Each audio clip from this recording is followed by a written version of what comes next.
Hi guys, this is weekly contest editorial. Yeah, let's get into the video. Mm, let's solve first problem. The problem name is min-max game. In the problem statement says that, and you are given an array, okay, and the size of the array is always going to be 2 to the power 2 powers, okay.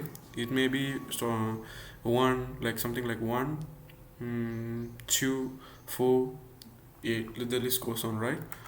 The length is gonna be power of 2.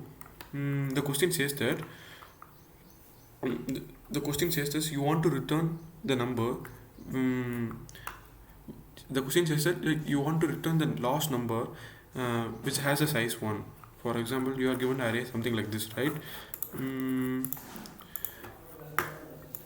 According to the turn, if the turn is odd, you have to take the minimum of the both consecutive number. If the turn is even, you have to take the maximum of the both consecutive number. Let me explain what I am trying to tell.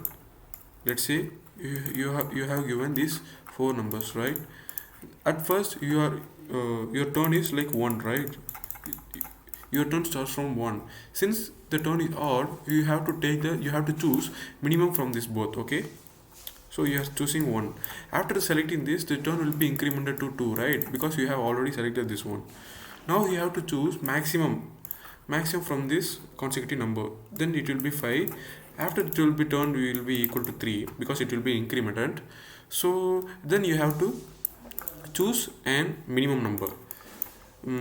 Okay, this is the question describes, and you have to tell after this process take place repeatedly, what will be the final number. Okay, what will be the final number? So this question is actually simple. We can actually use brute force. Since the constant is too low, we can actually take the idea of using brute force. Actually, I have did that way. Let's look at my code. I'm just checking that if the size of the array is equal to 1, then we don't need to do any kind of process. We can just return the first value, right? If not, I am just going to simulate this first process alone. Okay, I'm just going to do this first process. In first process, what I'm doing is I am just initializing the turn. Actually, this is turn. No, number of turns, right? Number of turns. Initially it's in 1. Suppose if it is an odd, I am going to choose a minimum number of both the consecutive numbers, or else if the turn is even, I am going to choose a maximum number. Okay, after simulating this, this is an important part of this code. Till the array becomes 1, till the size of the array becomes 1, I am just repetitively going to do the same thing again and again. What am I going to do is that I am just initializing in the empty array and doing the same operation on this array, on this first operated array. Okay, and after doing this, I am just initializing the original array equal to this temporary array. Okay, because after doing number of times, it will be at some point it will become equal to 1. After that, I am just returning its first element. Okay, first element. Let's submit and see if it is working or not. Yeah, it will get a separately. Okay, yeah, let's move on to second problem. The second problem is actually a tricky problem, I would say. Partition array such that maximum difference is k. This problem tells that you are given an array and also number k. You have to partition that array. You can make partition any number of times, like any number of partition you can do, but in each partition, the minimum and the maximum, the difference between the minimum and the maximum number in each partition should be at most, you should not be exceeding this k. Okay, that's the main point here. And another main point is that the minimum you should do this thing with the minimum number of subsequents as possible. That's the thing, because if it is not given, if it is not the constant in the problem statement, you can just split up this array into actually 5 different parts, right? For example, if the array is given here like 3, 6 and 1, 2 and 5, you can separate each value as in each partition, right? actually becomes, see, if you consider this, what is the minimum value in this partition? It will be 3. What is the maximum? It will be 3, right? So all the difference will be equal to 0. So you can make sure that it will not even exceed this k. Okay, not even exceed this k. So it will be always will be true, but the question asks us that you have to return minimum number of subsequence, not minimum number of subsequence, minimum number of partition. Okay, and also you have to choose the element. You can't choose like randomly, but you have to choose subsequence. Okay, I think you may know subsequence. If not, you can just pause the video right here. You can just read the sentence up. Okay, yeah, how you can do, let's think. At first, since let me, you can also see sometimes it's like a observation, I would say.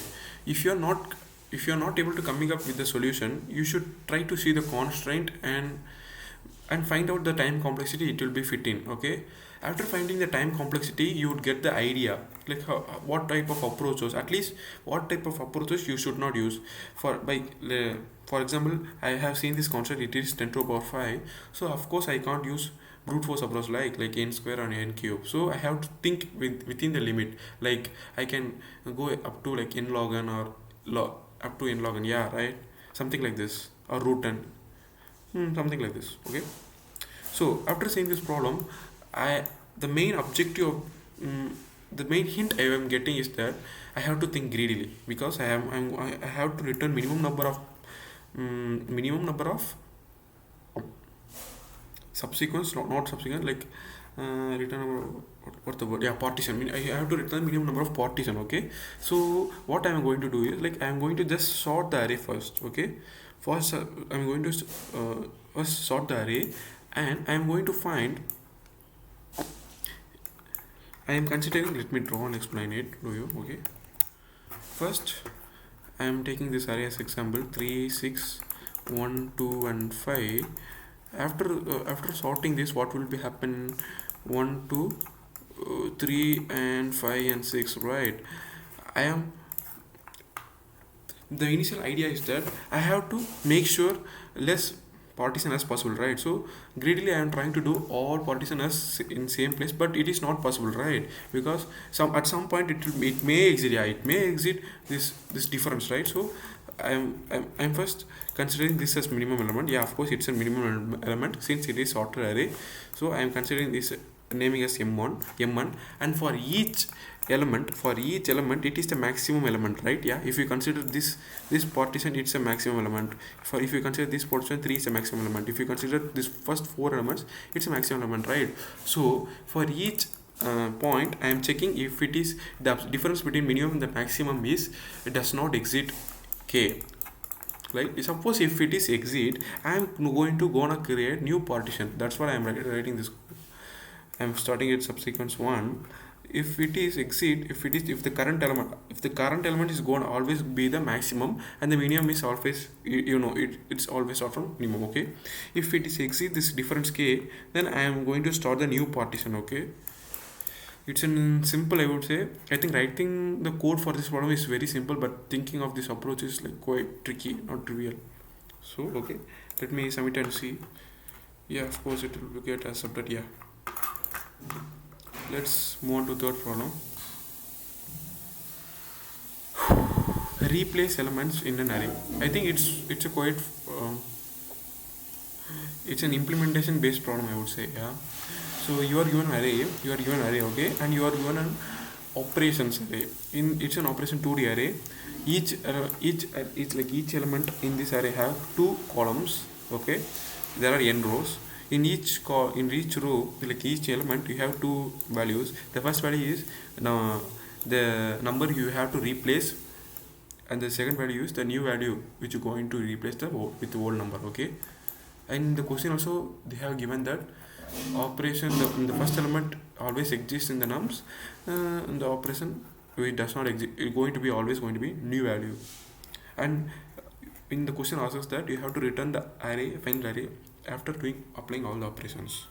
Okay, in this problem you don't have to think that much. You just want to simulate what the question is asking for. So I am just creating, in the question what I am trying to do is, I am just storing all the indexes of the same values. So I'm just creating int of vector. For each same value, I'm just storing all its indexes, okay? Because in future I'm going to need the position of that index, okay, position of the value. So then I am traversing this operation vector. In the operation vector, each element has two values, right? The value which you should replace, and the second one is the new value which you should be replacing with that old value, right? First I am going to find index.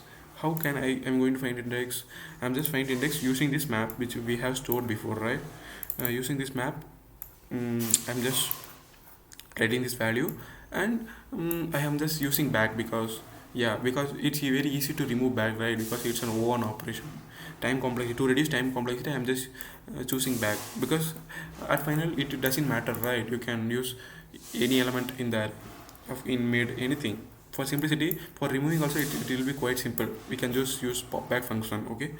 So I have find the index of that value, and just I am replacing with the new thing which goes the operation has, the first element has, and the not first element, it's the second element has. And after like replacing it, I should remove that value, right? I have remove that index of the value, and I'm since it is new value is inserted, I'm also going to insert the new index for that value, and I'm going to return the new array, okay? After, let's submit and see if it is working or not. Yeah, accepted, it's working. So cool. So thank you guys. So if you want to see more videos like this, stay tuned and like and subscribe. See you in next video.